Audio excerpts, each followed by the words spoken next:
Assalamualaikum warahmatullahi wabarakatuh. Hari ini saya akan mempresentasikan tugas proyek saya dalam mata kuliah manajemen biaya. Saya mengambil balance scorecard untuk usaha kontrakan. Nama saya Igliza Novianti dari Maxis TIAI.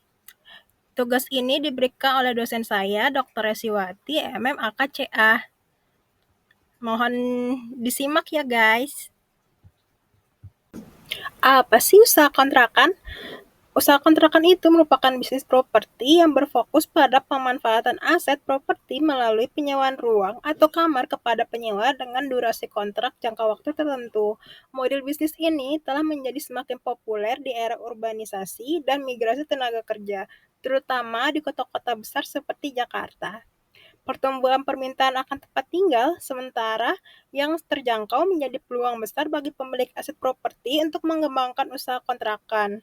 Namun, dalam menjalankan bisnis ini diperlukan strategi yang sistematis dan terukur untuk yang pertama memaksimalkan ROI dari aset properti, yang kedua menjaga tingkat hunian yang optimal, yang ketiga meningkatkan kepuasan retensi penyewa, yang keempat, mengelola risiko operasional dan finansial secara efektif. Dan terakhir, mengoptimalkan efisiensi biaya operasional.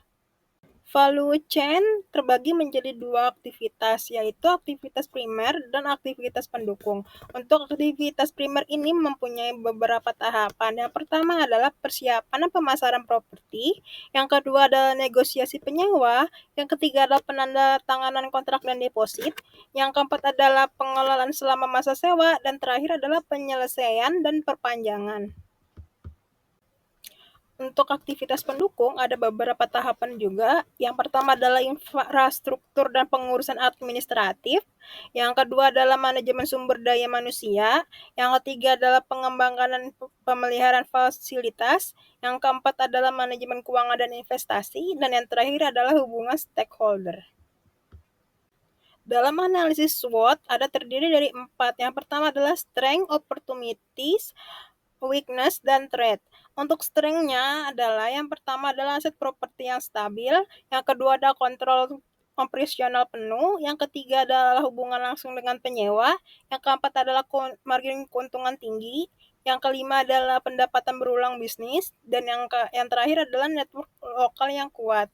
Untuk weakness-nya sendiri, yang pertama adalah keterbatasan modal untuk ekspansi, yang kedua adalah manajemen operasional manual, yang ketiga adalah risiko tunggakan pembayaran, yang keempat adalah ketergantungan pada satu atau dua orang, yang kelima adalah kesulitan dalam kepatuhan pajak, yang terakhir adalah perawatan reaktif bukan proaktif. Untuk opportunities-nya atau peluang, yaitu yang pertama adalah permintaan sewa yang terus meningkat, yang kedua adalah platform digital yang mempermudahkan pemasaran, yang ketiga adalah diversifikasi tipe properti, yang keempat adalah layanan tambahan atau value added service, yang kelima adalah kolaborasi dengan para platform rental profesional, yang terakhir adalah program CSR dan affordable housing. Untuk yang terakhir adalah threat atau ancaman. Yang pertama adalah kompetitif properti yang sejenis, yang kedua adalah fluktuasi permintaan musiman, yang ketiga adalah penyewa bermasalah, yang keempat adalah perubahan regulasi, yang kelima adalah perubahan ekonomi makro yang menurun, yang terakhir adalah kenaikan biaya operasional. Dalam faktor-faktor penentu kesuksesan atau CSF, ada terdapat 4 perspektif. Yang pertama adalah perspektif keuangan pelanggan, terus proses bisnis internal, dan terakhir adalah pembelajaran dan inovasi. Untuk keuangan itu sendiri adalah untuk peningkatan revenue atau pendapatan dari penyewaan. Yang kedua adalah efisiensi biaya operasional. Yang ketiga adalah tingkat hunian yang tinggi. Yang keempat adalah kelancaran arus kas. Untuk perspektif pelanggan, yaitu yang pertama adalah dilihat dari kepuasan penyewa. Yang kedua adalah retensi dan perpanjangan kontrak.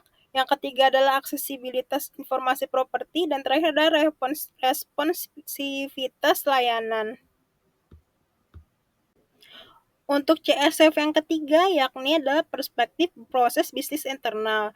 Yang pertama, dalam proses bisnis internal, yang paling dilihat adalah manajemen perawatan properti yang pertama. Yang kedua adalah efisiensi proses sewa. Yang ketiga adalah manajemen risiko tunggakan. Yang keempat adalah dokumentasi dan kepatuhan. Untuk perspektif pembelajaran dan inovasi, yang pertama ada pengetahuan tentang riset pasar sewa lokal, yang kedua adalah adopsi teknologi digital, yang ketiga adalah pengembangan layanan baru, yang terakhir adalah peningkatan sumber daya manusia. Kartu skor berimbang atau balance scorecard yang bisa disingkat dengan BSC merupakan hasil dari CSF dari tabel dari slide sebelumnya. Dia itu terfokus menjadi 4 fokus atau perspektif, yaitu fokusnya dari fokus finansial, fokus konsumen, fokus proses internal, yang terakhir fokus pembelajaran. Jadi BSC itu adalah intisari dari CSF itu sendiri. Berikut ini merupakan implementasi peta strategi yang saya buat dari hasil dari CSF-nya. Jadi apa aja sih yang berhubungan, bisa dilihat dari tabel berikut. Terima kasih telah mengikuti materi saya hari ini. Assalamualaikum warahmatullahi wabarakatuh. Semoga ilmu yang saya sampaikan bermanfaat. Amin.